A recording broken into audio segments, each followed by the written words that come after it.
चलो हम पढ़ने वाले सब्जेक्ट वर्ब का हम एक नया पार्ट पढ़ने वाले हैं। इधर ध्यान देना, जो रूल नंबर हमारा सेकेंड क्या कहता है, अगर हमने इसको जो बेसिक चीज़ें थी वो आपको मैंने बताया था। आज हम रूल नंबर सेकेंड पढ़ने वाला है। रूल नंबर सेकेंड ये कहता है कि अगर कोई दो सिंगुलर सब्जेक्ट तुम्हारा एंड से ज्वाइंट हो, दो सिंगुलर सब्जेक्ट हो और अगर वो एंड से ज्वाइंट होते हैं तो हमेशा उनके साथ प्लूरल वर्ब का यूज़ किया जाएगा। समझ में आ रहा है? जैसे मान लो कि दो सिंगुलर सब्जेक्ट है, जैसे रामू हो गया, रामू एंड श्यामू।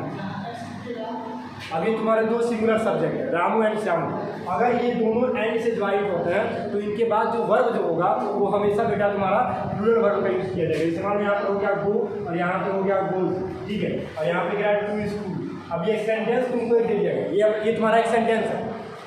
अब ये कह रहा है कि अगर दो सिंगुलर सब्जेक्ट, याद रखना, अगर दोनों के दोनों अगर एंड से ज्वाइंट होंगे बेटा तो हमेशा उनके साथ प्लूरल वर्ब का हम यूज़ करेंगे। आपको मैंने ये भी बताया था कि जो अगर किसी मेन वर्ब में हम एस और ई एस अप्लाई कर देते हैं तो वो हमारा क्या होता है, सिंगुलर हो जाता है।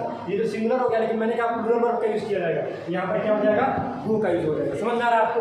अब क्या लिखेंगे, इफ टू सिंगुलर सब्जेक्ट, अगर दो सिंगुलर सब्जेक्ट किससे ज्वाइंट होंगे बेटा, एंड से ज्वाइंट होंगे, ज्वाइंट से एंड। अगर एंड से ज्वाइंट होते हैं दो singular subject, we use plural verb. तो हम कौन सा वर्ब यूज करते हैं बेटा, प्लूरल वर्ब का हम यूज करते हैं। समझ में आ गया कि नहीं आ गया? देखिए आ गया बात समझ में? ये था हमारा रूल, याद रखिएगा इस चीज़, ठीक है, इसको जल्दी से नोट कर लीजिए।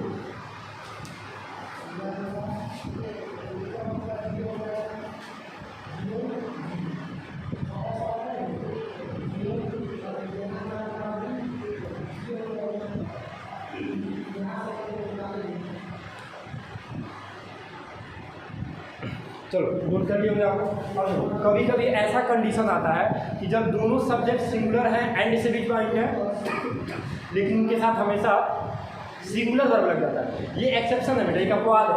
ये तभी होता है जब उन दोनों सिंगुलर सब्जेक्ट का जो मीनिंग होगा वो अगर सेम होगा तभी ऐसा होगा। मतलब जैसे मान लो अगर एग्जाम्पल दे तुम्हारा ब्रेड एंड बटर, ये तुम्हारा एग्जाम्पल है ब्रेड एंड बटर। अगर ये दोनों सिंगुलर, समझ में आ रहा है, लेकिन इसमें भी देखो एंड से ही ज्वाइंट है, लेकिन यहाँ पे जो वर्ब लगेगा ना वो तुम्हारा सिंगुलर वर्ब लगेगा। इसलिए सिंगुलर वर्ब लगेगा क्योंकि इनका मीनिंग सेम है। क्यों सिंगुलर वर्ब लगेगा? क्योंकि इनका मीनिंग क्या है, सेम है। यहाँ पे अगर इज और आर का ऑप्शन आता है तो आप इज का यूज कीजिएगा, याद रखिएगा इस चीज़। अगर दो सिंगुलर सब्जेक्ट एंड से ज्वाइंट है, मीनिंग अलग अलग है, तब प्लूरल वर्ब यूज होगा। अगर दो सिंगुलर सब्जेक्ट एंड से ज्वाइंट है और उनका मीनिंग अगर सेम है तब हम सिंगुलर वर्ब का यूज करेंगे। मतलब मीनिंग जो होना चाहिए वो सेम है, meaning is same. Meaning same होता है तो हम एस बी मतलब सिंगुलर वर्ब का हम यूज करेंगे। समझ में आ रहा है? ये था हमारा जो कॉन्सेप्ट था हमारा ये एंड वाले पे। देखो अब एक चीज़ और बता दो, ऊपर वाला तुम नोट कर लेते हो या जान। कभी कभी ऐसा होता है बेटा, कभी कभी ऐसे कंडीशन आ जाता है, जैसे देखा द कैप्टन एंड प्लेयर, यहाँ जान। अगर ऐसा सेंटेंस आपको नजर आ जाए, दो से स्टार्टिंग हो रहा, इसमें भी एंड ही ज्वाइंट किया इन दोनों को, द कैप्टन एंड अगर प्लेयर आ जाता है बेटा तो वहाँ पर हम क्या करते हैं, वहाँ पे हम सिंगुलर यूज करते हैं। ऐसा समझ में आ रहा था। लेकिन अगर यही देता द कैप्टन, ध्यान देना, the captain and the player, समझ में आ रहा है? यहाँ पे प्लूरल वर्ब का यूज है, क्योंकि यहाँ पे इंडिविजुअल कर दिया है, दोनों को अलग अलग बता रहा है, मतलब दो पर्सन बता रहा है। और यहाँ पे जब कैप्टन एंड प्लेयर, यहाँ पे एक ही बता रहा है। समझ में आ रहा है? तीन कंसेप्ट होते हैं एंड से, इसको याद रखिएगा।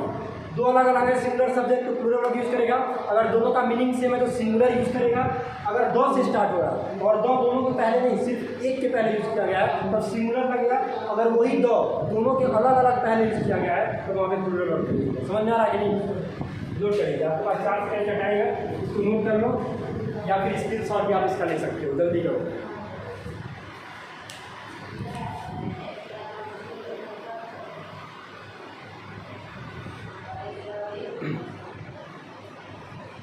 चलिए आप इसको मैं नोट कर चुका हूँ। अब यहाँ ध्यान देना है। अब एक रूल और मैं आपको पढ़ाने जा रहा हूँ, उस पर फोकस कीजिएगा, ध्यान देना।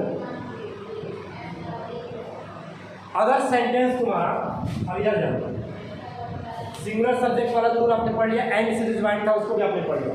कुछ ऐसे वर्ड होते हैं जैसे मान लो कि एवरीवन, आपने वर्ड सुना होगा, एवरीवन सुना होगा, एवरीबॉडी सुना होगा, आपने सुना होगा समवन सुना होगा, नो वन सुना होगा, नोबडी सुना होगा।